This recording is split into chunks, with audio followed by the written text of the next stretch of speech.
Good afternoon. I'm Dennis Galucki, and welcome to the 510th Imagine Greater Buffalo program and the 132nd YouTube Imagine Buffalo program hosted by the Buffalo and Erie County Public Library. Thanks for joining us today. This program is created by ImagineLifelongLearning.com and the Center for the Study of Art, Architecture, History, and Nature, or Cezanne, as I pronounce it, which is a digital enterprise and network designed to help link volunteers and lifelong learning communities, you folks, as part of the Buffalo Chautauqua idea. Now, before we get started, just a little housekeeping. Everyone watching will be muted and your video turned off. If you have a question or comment, please type it into the chat box and we'll go through them at the end of the presentation. We are recording this program so you can watch it again later on the Downtown Central Library's Facebook page, as well as their YouTube channel. And we certainly hope you share the link with others. Now, on to our featured speaker. Lisa Smith is unavailable today, we're sorry, but stepping into her presentation shoes is Lori O'Day, the Director of Education and Community Partnerships at the Buffalo Zoo. She has over 23 years of informal science education experience at zoos and other nonprofit organizations. Being a lifelong learner herself, she is dedicated to creating a pipeline of conservation learning that starts at birth and continues through life. She has been at the Buffalo Zoo for over 2 years, including a year as the volunteer manager. Buffalo Zoo's education department hosts a variety of programs, from the Little Explorers for kids ages 1 to 3 with their parents to Life Science Career Lab for seniors in high school from communities typically underrepresented in the life sciences. The zoo also has over 30 ambassador animals, from small reptiles to birds, mammals, and amphibians, that help connect audiences with the conservation of animals in the wild. So let's hear the latest update from our wonderful Buffalo Zoo. Lori, welcome, and thanks for being here today. Take it away. Thank you so much, Dennis. I am very excited to be here to talk about some of our education department programs, but also programs we do throughout the zoo, really for every age group. So I was just going to show the audience some slides with our program.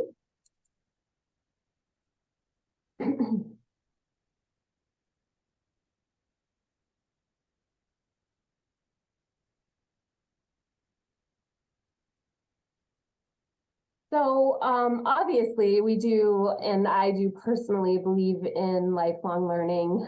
Everyone does it or should do it, and we are doing it here at Buffalo Zoo. We have in our education department a very exciting array of programs, starting with little 2-year-olds and their caregivers with our Little Explorers program. We have various contracts with actual schools here in our community. So we have school programs that we run and work with the teachers and administrative staff at schools in the community from pre-K to adults. We actually have virtual programs, so we have distance learning programs as well as virtual field trips. So we have cameras inside some of our exhibits, and we're able to share that live feed and pre-recorded feed with them. We have a camp during the summer for ages 6 to 12. We have outreach programs with our Zoomobile, our wrapped van, again, from preschool to adult. We have specific teen programs. As you mentioned, Life Science Career Lab is one of the important ones, 9th through 12th grade, but it definitely hits those underrepresented communities here in Buffalo. that are underrepresented in life sciences. And then our Teen Naturalist program, we have two different age groups, but it's 13 through 17. They come through the summer and they get very hands-on programs. So you can see some pictures there of our teens and our little kids and our campers all learning at the zoo. We also have a volunteer program that is run through our education department. We have a very robust volunteer docent program. So these are adults ages 18 plus that come to the zoo and volunteer their time, and they do pretty much everything here at the zoo, from talking to guests out in the zoo, sharing biofacts or animal skins and skulls that help teach about wild animals, and to help with our camp programs, our little explorers, to doing enrichment for our animals. We do have college internships here for sophomore through senior year. We have partnerships with some of the universities and colleges in the area. So we're also able to support that learning. And then we're hoping to have a volunteer program start soon that focuses more on our teens in the community and helping us out with all of those programs that I spoke about before. But again, we're trying to hit as many age ranges as we can with what we do. These are just some pictures of our ambassador animals so that you can see. We do have mammals like our sloth, Flash, and porcupine, Pearl, and a great horned owl named Vicky, a turtle named Timmy, a box turtle named Timmy, and our frog there, which is a Amazonian milk frog. But those programs, those animals come to classes, they come outside, and they help teach about animals in the wild and conservation and why we're doing what we're doing. So really they're used in all of our things that we do here at the zoo. And some of them are actually touchable, so it's super exciting. So throughout the zoo for everyone, this is just some things that we have going on. Usually during our busy season in the spring and summer, we do have keeper talks and experiences. So you can go behind the scenes and meet a rhino or our sloth, or feed our sloth, Flash, our sloth. We do hold birthday parties on the weekends for all ages.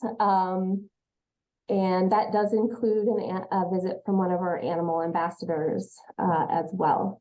We have graphic and interpretive signage throughout the zoo. Some of them are hands-on, like inside some of our buildings, like the Amphibian and Reptile Center, and our Arctic Center has things that people can touch and read. You can see the sign of the gorillas, where you can measure your hands and your height and compare yourself to a gorilla.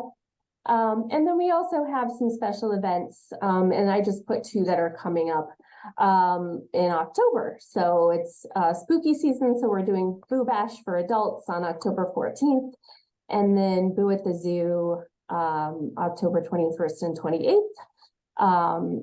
That is more for children and their caregivers, but they're coming at night, kind of doing a trick-or-treat trail, and learning takes place at all of those. We have docents available. We may have ambassador animals available, and definitely biofacts and things people can interact with. So that is a quick update about all the things that we're doing at the zoo right now. Wow. Go ahead, sorry. No, go ahead. Are you, did you want to continue on with any part of the presentation? Or we can get into a bit of dialogue and see where that takes us, and have our audience participate as well. Which would you like? Yeah, we can have other people participate, ask questions. We can talk. That was what I prepared as far as the pictures and programs that we have going on at the zoo. Well, I was just there Saturday, and I can tell you it's most impressive what's really developed over the years. When I think back over literally the last 2 decades, the changes that have been made there, it's most impressive. And I don't know how much you know about the history of the zoo or anything of that sort, but it is one of the oldest, as I recall. Have you heard that number, Nate, that fact at all? Yeah, so we claim to be the third oldest zoo in the nation and here in the United States, which is awesome. I am not originally from Buffalo. I'm originally from Illinois, but I've learned a lot about Buffalo. I do believe you when you say that you are the well, now I'm going to forget the tagline, but that everyone is kind of acts like neighbors here. So I definitely feel that welcome, and have really, since the pandemic, we're moving on and upwards, and I think the zoo is moving in a very good direction right now under our leadership, with Lisa Smith, our CEO and president. I'm intrigued because of you as well with your digital program. Not everybody in the city, gets to go to the zoo. It's certainly available, and I'm sure you make it available. But how does the digital component reach into education? How are you able to connect with people that may physically have never been there, but once they get involved with the digital side, may certainly do everything they can to get there? Absolutely. So I did mention that part of one of our programs is a virtual tour of the zoo or virtual programs. So those can be themed programs, just like we would do for school programs here at the zoo. And they do include ambassador animals. We have a camera that we can show them on in our distance learning room. So we have computers there. We have computers set up inside animal exhibits so that we can turn on live cameras to show them, or a recorded feed if something's going on with the cameras, or if there's a procedure going on during a program or something like that. And we can reach audiences outside of the state actually that way, and do programs for people out of state, but also in state that might, especially who can't, come to the zoo, we'll have that. We do have cameras running called or at Oishei's Children's Hospital. We have those cams that are running there. We have Zoo TV that plays for children who are receiving care at Oishei as well, which I think is a wonderful program where they can see animals and what they're doing during the day. And then also there's trivia questions that they could answer as well. Good. Now, folks, get those questions in. Let's continue this dialogue. And while you're doing it, though, you do have 4 certain cubs that have attracted attention here in Buffalo, and there's naming a process going on. Why don't you describe that? So we have finished our naming process right now.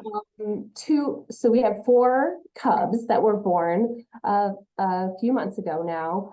And they're growing very quickly, and they're outside. So come see them while they're super cute and little. But we had 2 different naming competitions. One was done at our gala, one of our fundraising events.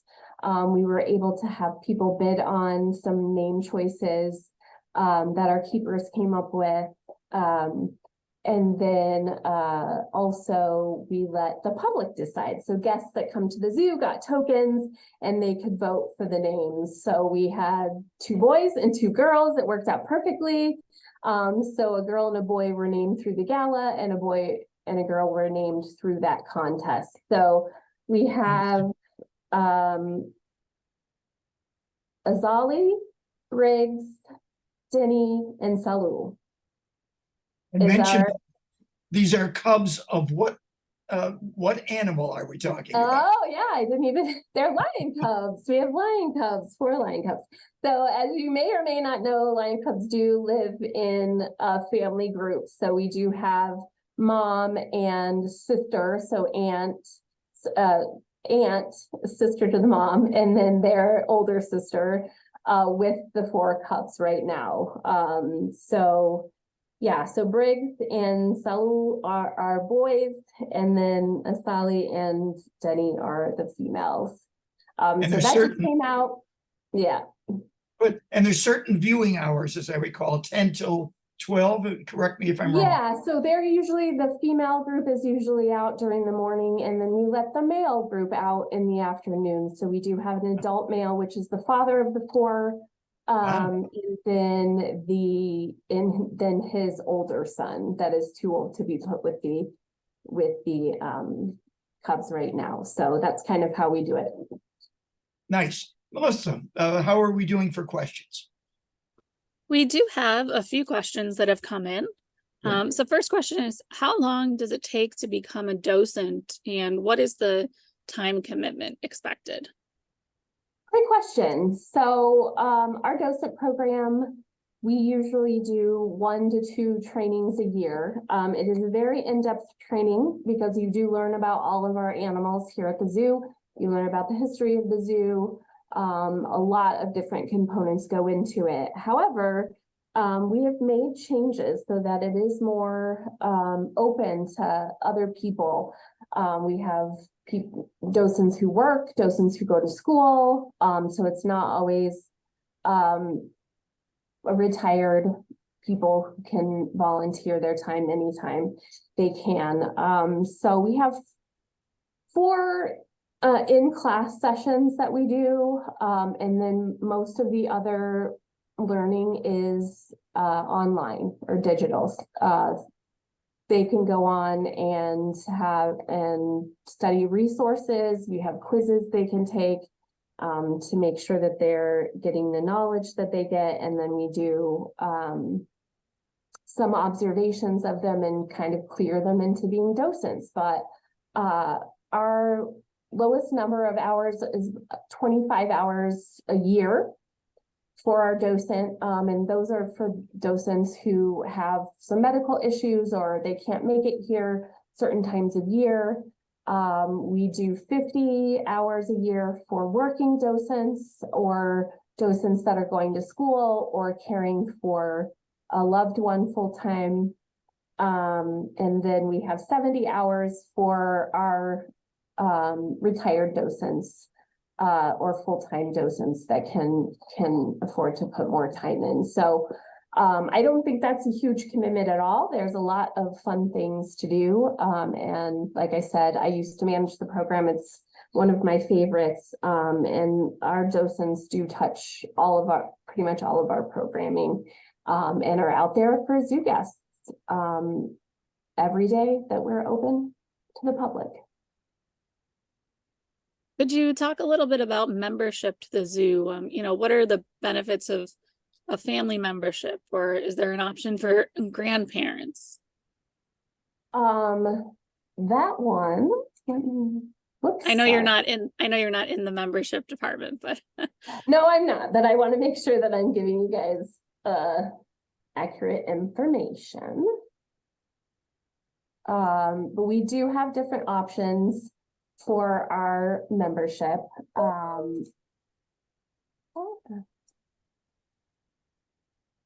It'll take me a minute to get it. Everything, just so you know, everything that I'm talking about and mentioning as far as our programs and this are all on our website, which is buffalozoo.org, buffalozoo.org. And it also shows you events and things that are going on. Let's see. On our website, as far as membership goes, on our main screen, there's just a membership button you can click. And I think obviously the major benefit of being a member of the zoo is that you can come anytime, and we are a community zoo, so we're right here in your community. You could walk if you would like, and come at different times. You may receive discounts on other events or things that are like value added types of things. You get ride tickets, so during the summer when we have our carousel on our train, you can ride the train. Oh, good, you're sharing our page. Yay. you do get photos. We take photos at the front, so you can do that. We have refillable drink cups. We do have guest passes. So I recommend it, especially if you know that you take your child to the zoo a lot, or grandchild, whatever it is, to buy a membership again, because if you're a community member, I think it makes a lot of sense. But yeah, thank you for showing the page too. That's very helpful. For the next question, the Chinese Lantern Festival was a great public event, terrific. What about special events? You know, can people hold birthday parties, sleepovers, weddings? Yes, they can do all of the above. So there are our events calendar is on our website, as well as other information about upcoming events. So I'm sorry, ask the question again. If people can hold birthday parties, sleepovers, and weddings and things like that. So as far as sleepovers go, we used to have a program in our education that was an overnight program that we stopped doing because of the pandemic.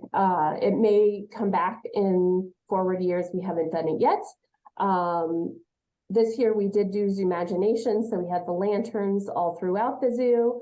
So there really wasn't like camp out space per se.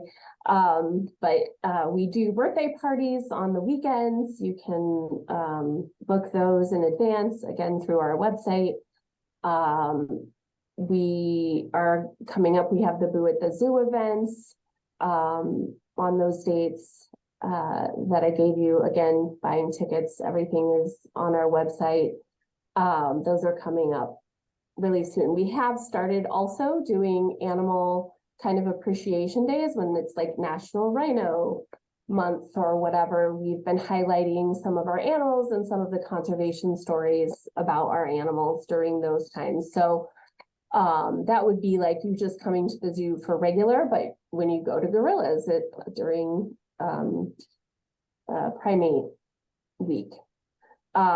There were docents there with biofacts talking. There were keeper talks from our gorilla keepers telling the guests about them and why their conservation is important and things that you can do to help. For instance, recycling your old cell phones because of the substance that is in them that they get from where gorillas come from.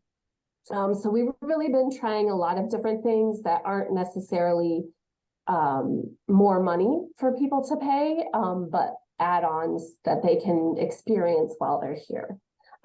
So we do have those things as well. What do you think is the zoo's role in teaching about conservation? And, you know, is there a certain species or a certain animal that Buffalo is most involved with? Well, obviously, because we are Buffalo, our bison are very important to us. So we did refresh their exhibit recently. So they've got a new exhibit, and we have 3 new females who are just past a year old, I believe. So that's, I think, a very important one, at least to the community. And to North America as a whole, being that species range was very wide. Our CEO and president works with AZA, or the Association of Zoos and Aquariums, in our SSP, or Species Survival Plan program, with black rhinos. So we've been able to house black rhinos here temporarily, where our elephants used to be. Because sometimes they're not ready to go to a different zoo to breed.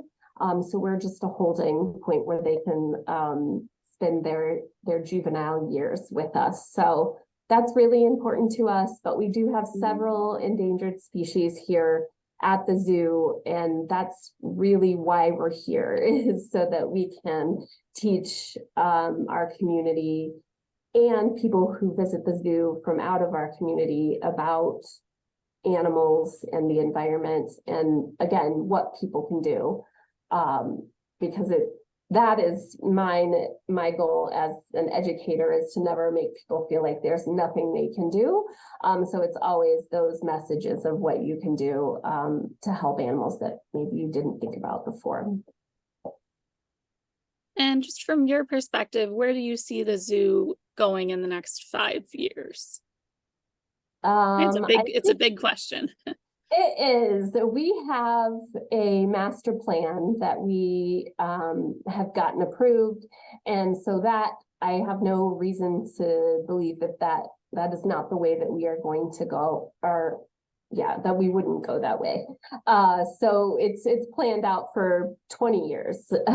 So we do think about those types of things. And then the next 5 years, we might see a new gorilla space where they can be outside, and different things like that. Obviously, where we are at in the community, parking is always an issue. So those things are also at the top of mind that are non-animal related. Lori, that's a great summation. I was going to ask you something similar in the sense that Lisa Smith is newly appointed as the executive director, having served as the interim. But you've been there a couple of years. You have a sense of her vision, and as much as it's great, I don't want you to interpret her mindset here. But obviously, you've been chatting on there. Would you just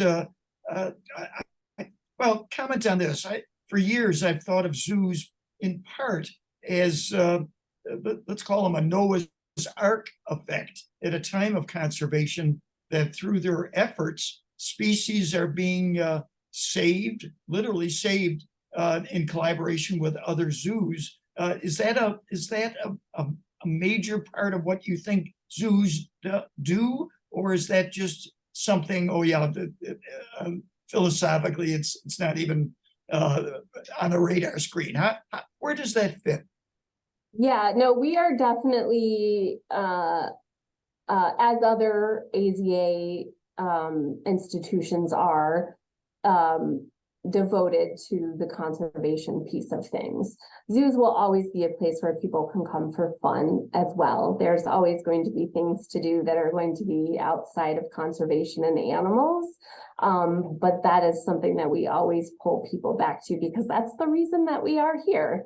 We wouldn't have success stories like the bald eagle, for instance, which we have 2 here at the zoo that can't be really re-released into the wild, but we have bald eagles that were almost extinct. We have a species of frog called the Panamanian golden frog that are actually extinct in the wild, but they only exist in zoos because of a fungus that lives in their environment. So that species would not be here if it weren't for zoos. So our institution is very committed to that, like I said, as well as all of the other zoos who get that AZA accreditation. Well, good. It's as you said, it's about education. It's about conservation, but it's also about having fun. The zoo used to be called the Zoological Gardens, and I thought of that as I went walking around Saturday, and thought, what a beautiful space that all the construction is sort of behind us for a bit, for all the different exhibits that you've worked on over the last several years. And they just all come together as a symphony would come together. And it is a wonderful experience just to wander around the zoo, especially if you have some grandkids to do it with. Yeah, I think that's great. I love multi-generational learning as well. You cannot imagine, well, you might if you are a grandparent. Kids teach you so many things that you don't know. So it's, again, something to remember as an adult is like, they know stuff I don't know. So that's really exciting. Thank you. All right. Well, Lori, you've done a great job. Of coming in, and we will close. Thank you, folks, for joining us today, and we hope you be back next Tuesday to hear from Mark Mortensen. He's our executive director of another wonderful cultural institution here in Buffalo, our Botanical Gardens. I'm Dennis Galecki. Be well and good day.